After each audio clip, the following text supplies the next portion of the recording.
Coming up next on Arizona Horizon, it's the Journalists Roundtable. We'll look at the week's top stories, including state Democrats filing suit over the Arizona Independent Party's name change. The Journalists Roundtable is next on Arizona Horizon.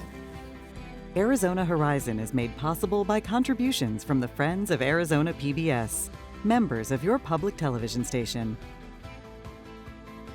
Good evening and welcome to Arizona Horizon. I'm Ted Simons. It's Friday, and that means it's time for the Journalists Roundtable. And joining us tonight, Wayne Schutsky from KJZZ Radio, Jessica Boehm from Axios Phoenix, and Dennis Welch from CBS 5 and 3 TV. Panel, good to have you all here. Thank you so much for joining us. Wayne, we'll start with you. Okay, so no one seems to like this name change with the Arizona Independent Party. Now the Dems are saying, what, it's going to be too confusing, it's going to hurt our cause, all the above? Yeah, they're making a very similar argument to Clean Elections, which had already filed a lawsuit over this, basically that voters in Arizona who want to be independent, lowercase I, not affiliated with any party, could be confused if they see something that says Arizona Independent Party on registration. People might accidentally register for that instead of going for the party that they want. And that could affect the Democratic Party because those lowercase independent voters can do things like choose a ballot to vote for in the primary for either the Republicans or the Democrats. Now they can't participate there. They can't sign the petitions for a Democratic candidate to get on the ballot if they are registered with an official party. Yeah, I mean, the party now is an official party, and that does make a difference. It does. And the other thing that, I don't think Democrats are like openly announcing, but another issue with this for the Democrats is that as this new party is able to get candidates on the ballot much more easily, and by doing so, presents additional competition in races that Democrats hope to win. So that's kind of the unsaid part. I just want to kind of translate that a little more. I mean, Democrats filing suit over this. Well, there's a big Democrat that's up for re-election this year. It's the governor, right? And if there is a independent party candidate in that, I have heard Democrats, they have told me that there is concern that they would take away votes from Katie Hobbs in this pivotal election year. And that is behind a lot of what's going on here, because I think when you talk to voters, they like the idea of being the independent voter out there. That's why there's so many voters out there that are party not designated. They like that. They don't want to be part of that. And they may not like the Democrat and Republican on the ballot this year, as typically we see in election cycle after election cycle. They don't like their choices, so they might just go with the third and like the idea of the independent party candidate. But the idea, you have to write down independent without independent party to be a true independent. True? Well, let me try and untangle some of that. Yeah, there's still a lot of confusion about what exactly these voter registration forms will say. I know that what you're referencing is the Secretary of State has started to communicate with counties about how this will go on voter registration forms and that kind of thing. And that's exactly kind of the source of the confusion. I think the attorney for the Democratic Party basically said, so someone's voter registration can hinge on one word, whether it says independent or independent party. Right. Why make this confusion? The chair of the Democratic Party said something similar, basically like, this is about the name. If they wanted to call themselves something else that wasn't this confusing, beyond no labels, which was what they are now or were before this name change was approved, then maybe that'd be okay. But this specifically seems designed to confuse people is the general argument. And not only that, but there's a claim that the Adrian Fontes, Secretary of State, didn't have the legal authority to give the go-ahead. Yeah, and I really don't know whether that's true or not. I mean, I don't think any of us do. This isn't something that happens all the time. But the point is that he is saying, well, I'm the Secretary of State. Yes, I have legal authority to make these decisions to allow these things to occur.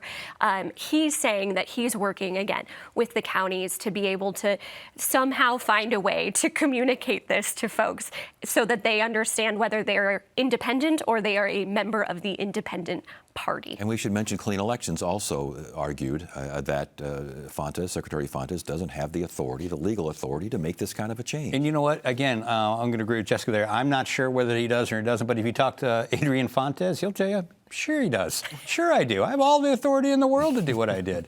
And ask him, that's what he has been saying. And moving forward, it seems like it is presenting a big problem for Democrats right now, who are very concerned about how this could disrupt certain elections out there. But I will also say this, that it can work both ways. Throw an independent party candidate down in Juan Ciscomani's re-election campaign down there. Could that take voters away from him? Sure, it very well could. It can go both ways.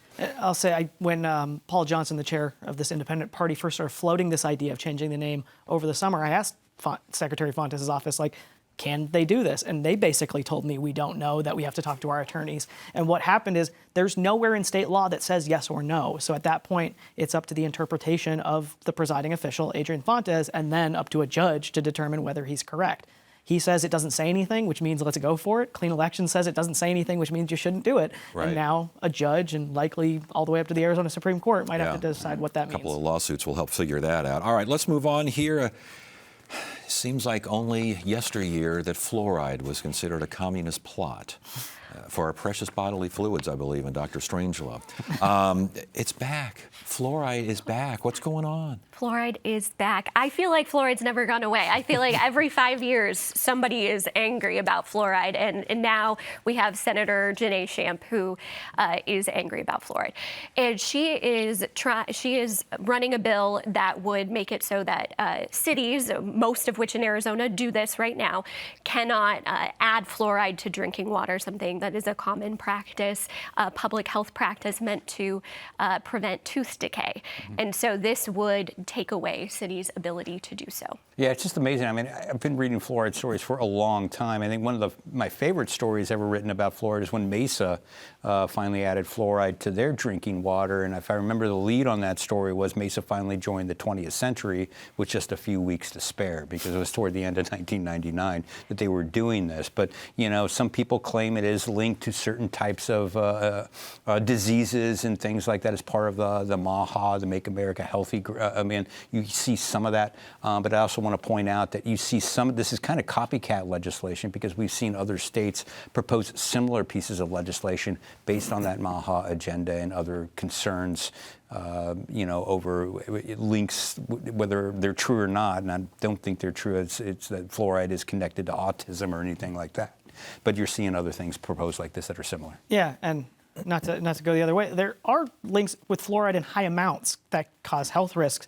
And it is kind of indicative of kind of a lot of claims with this MAHA movement, where they'll take something that has a grain of truth to it and then, without any sort of distinction, attach it to something else. The amount of fluoride in water in these cities is well below those levels, within the levels that have been deemed safe by the CDC for years.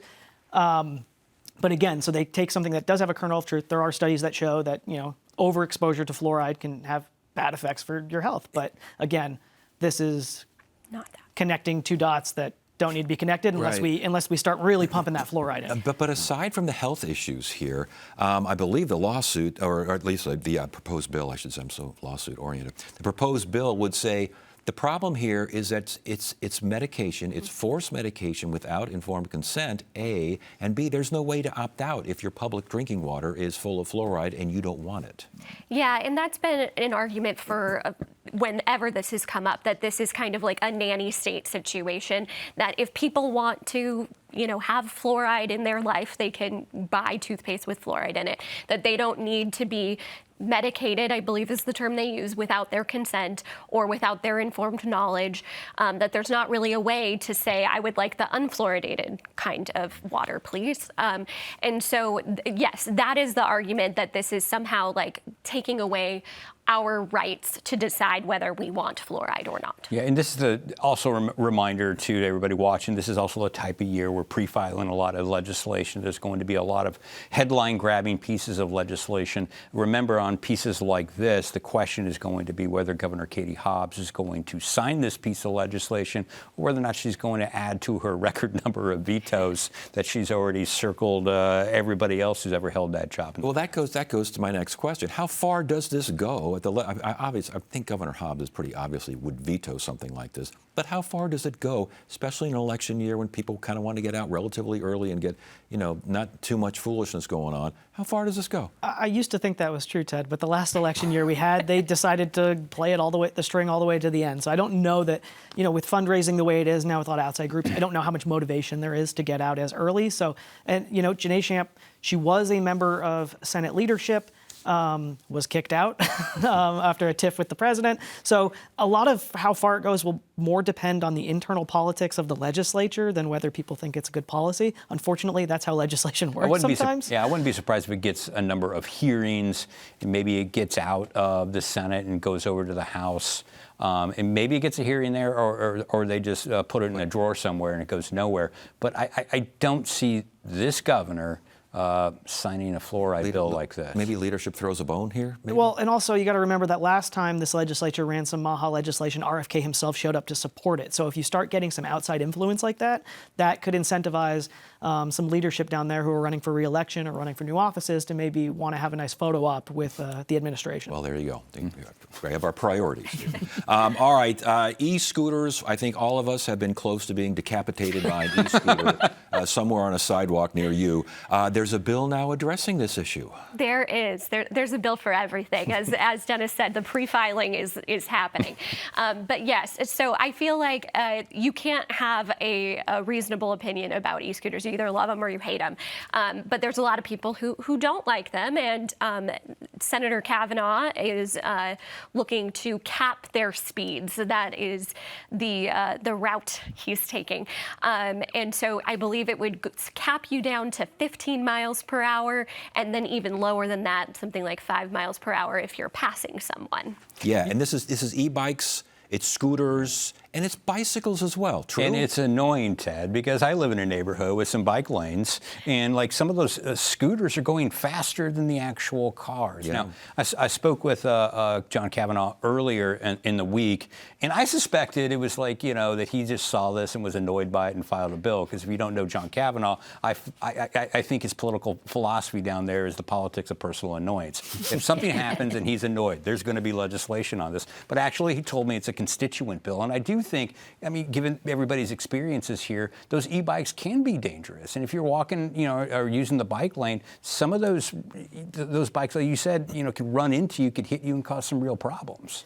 Yeah, I actually covered the city of Scottsdale for several years, and these scooters coming online was like right smack dab in the middle, and they're flying around downtown. Outside my office, I'm almost getting hit. So I decided to do a story a few years ago, and I contacted the local hospital in downtown Scottsdale, spoke to the head trauma nurse, and she said, no, we've seen an exponential increase in facial injuries as people fly over the handlebars on these things. They're not riding them safely. And from what I've seen anecdotally, that hasn't really changed. So there might be a real problem to be addressed here. But you mentioned 15 miles an hour, and I think it's actually 10 miles an hour when you're passing another cyclist. Okay, what are there? Could be radar guns in bike lanes? How do we enforce this? Maybe. So it seems like some of them have speedometers, but most, or at least a significant number, don't. And so I think that's one of the concerns is like, how do you monitor your speed? Like, if you're not good at estimating things. I think this is all begging a bigger question of like, our infrastructure is not set up to support these, right? They're not allowed on sidewalks. They're supposed to go in the bike lane, but as you said, sometimes they're going faster than cars. They're certainly going faster than regular bikes. So you're putting the e-biker in danger if they're in the street. You're putting the biker in danger if the e-bike is in the bike lane. I've talked to like urban planners about this, and they're like, if these continue to take off in popularity, we really are going to have to figure out a way to accommodate them on our roads.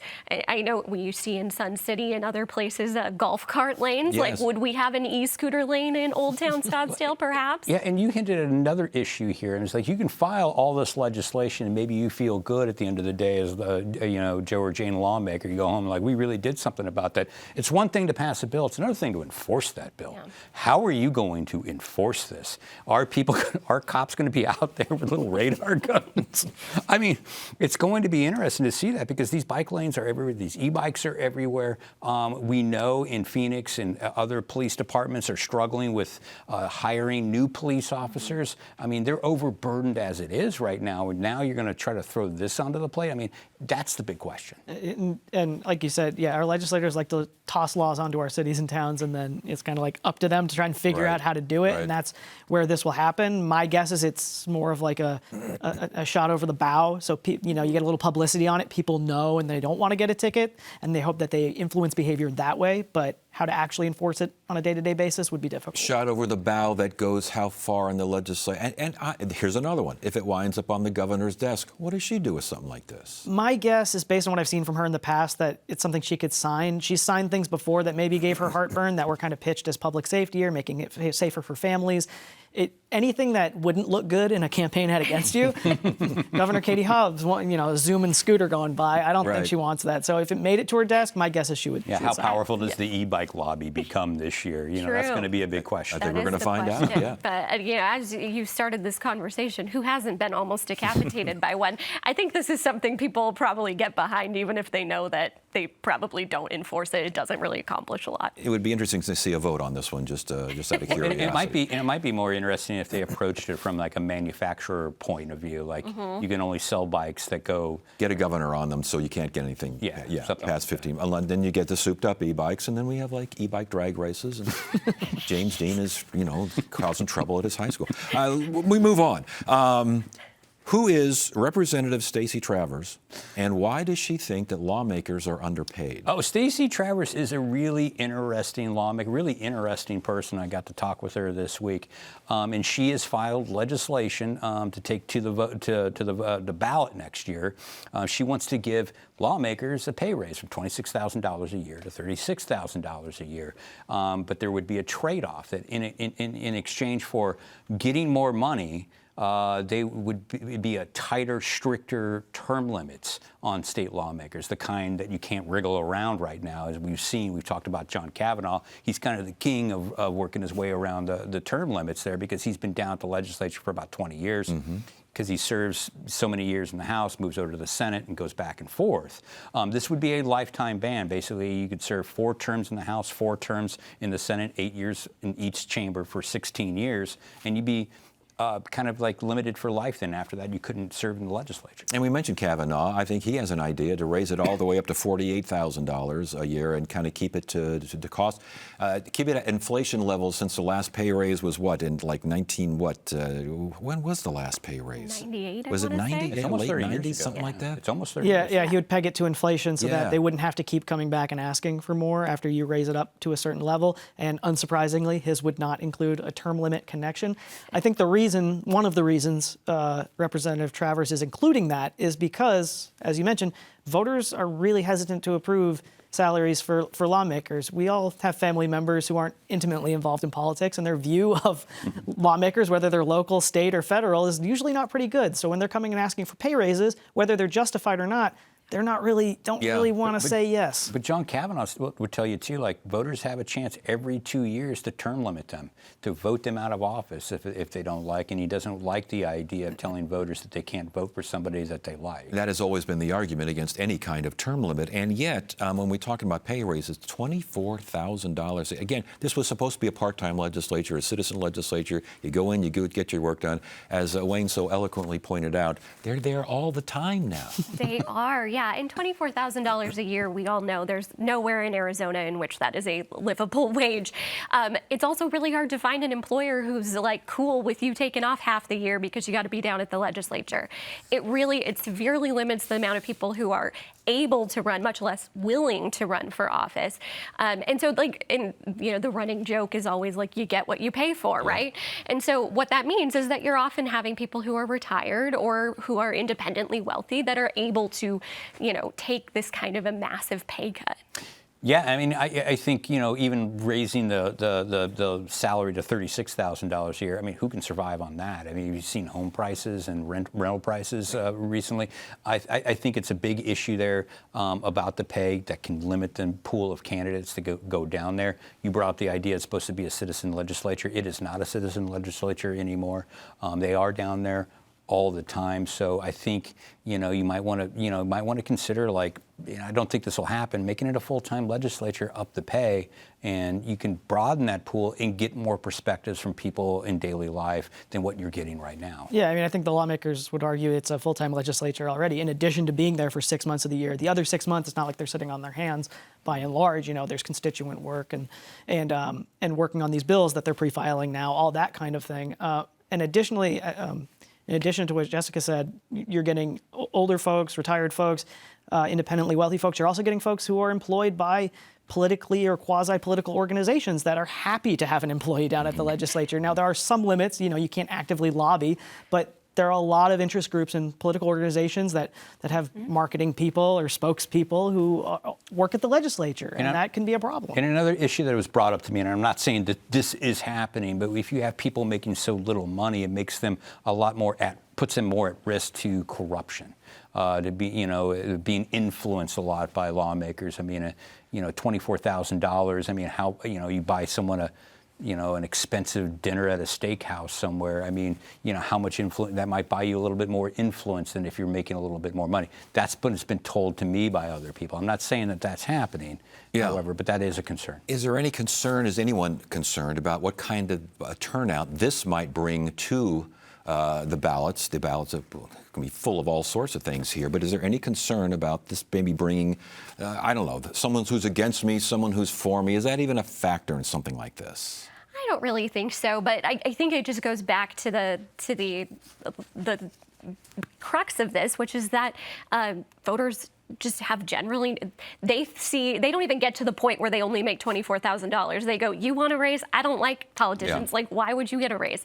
They don't even think about like all of these like bigger picture questions we're talking about. And so I really think that the only way something like this is going to be successful is when you wrap it into, something more palatable like the term limits, something like that. I would say I got clarity that the term limits would start after this would be passed. So John Kavanaugh could serve another 16 years. I do want to raise awareness of one more issue regarding this, as we all know that there are some lawmakers who've been able to work around and make a lot more than $24,000 a year by using the per diem, because particularly out of Maricopa County, you get per diem plus mileage.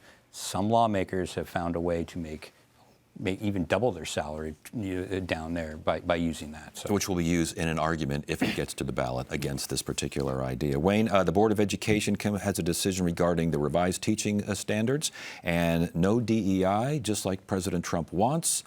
He wants it, you get it. Yeah, so this goes back to an executive order that the president sent out, basically trying to defund federal grants for any perceived DEI, diversity, equity, and inclusion program. Then followed by some memos from the Department of Education basically saying, get rid of this stuff or you're going to lose your money.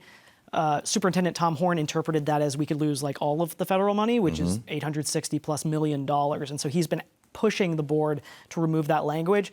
They've taken it a little slower than he wanted to really look at the issue, but they voted and said, we're going to strictly we're going to get a working group together. They're going to go through line by line and find out which which words potentially violate this executive order, which is on hold, by the way, pending court decisions, and strip them out. How do we know? How will they know what equates to DEI? Well, that's really the big question, and why we're in this like weird situation is that, like, first of all, like the way the normal public talks about DEI is probably not what it actually means to most people, to other people, and so it's my understanding that basically the department, with the help of this working group, is going to kind of like decide what DEI is, and then they go through and they strip out those words.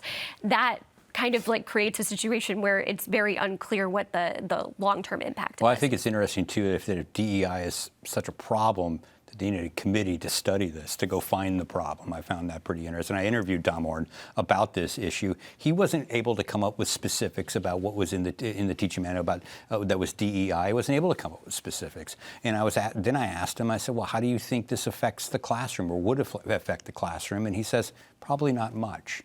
So here we are. They included in the direction to this working group, I can't remember the exact wording, but it was essentially like complying with the executive order while still maintaining a high level of education standards, something to that effect. And I think the idea ultimately is like, how can we appease the president without totally turning our schools and education standards upside down? Because ultimately, that's all you need to do. You need the administration to believe that you are complying with their order and that you're not, being obstinate. If you do that, they're going to pull back the threat. But isn't the order, aren't these orders, this one in particular, aren't these in the courts right now? What if it doesn't survive a lawsuit? Then what happens? Yeah, I mean, it very well likely may not. Yes.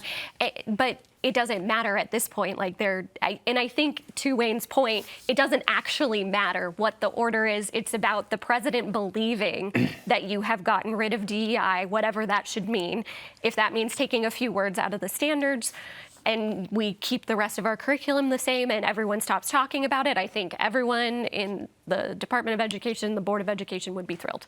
So basically find a bullhorn and say, look, we got rid of it, and then move on. Yeah, and I think part of what's fueling this is to be, to get ahead of something. As Dom Horn said, like, you just want to be prepared. We don't want to be caught with something in these manuals and all of a sudden and put us at risk of losing a lot of funding. I think where the rubber meets the road on this is when they start taking things out. If there are recommendations to take certain things out, and what do those recommendations mean to the day-to-day life in the classroom? And they're not expected to make these recommendations until September of next year. I think that runway, here's my wild speculation, might have been because of these court orders. Right. Because up until that point, it's just disbanding a working group. If the court, for some reason, upholds that this executive order isn't legal, and if the court says this can go forward, then you just keep the working group doing its work. Real quickly here, how divisive an issue is this in classrooms, in teacher lounges, in these sorts of places? Do we know? I think what we hear the most is that it's more of an annoyance that this is the topic of conversation instead of a lot of other very important topics of conversation in the classroom, class sizes, Right. teacher pay, anything that actually matters to the day-to-day education of our students. This isn't it. Real quick, what do you? I was going to say, I think teachers, it's another piece of frustration with teachers. I keep hearing that they're very frustrated about all the politics outside of the classroom filtering its way into the classroom. All right, we got to stop it right there. Panel, good to have you all here. Great conversation. That's it for now. I'm Ted Simons. Thank you so much for joining us. You have a great weekend.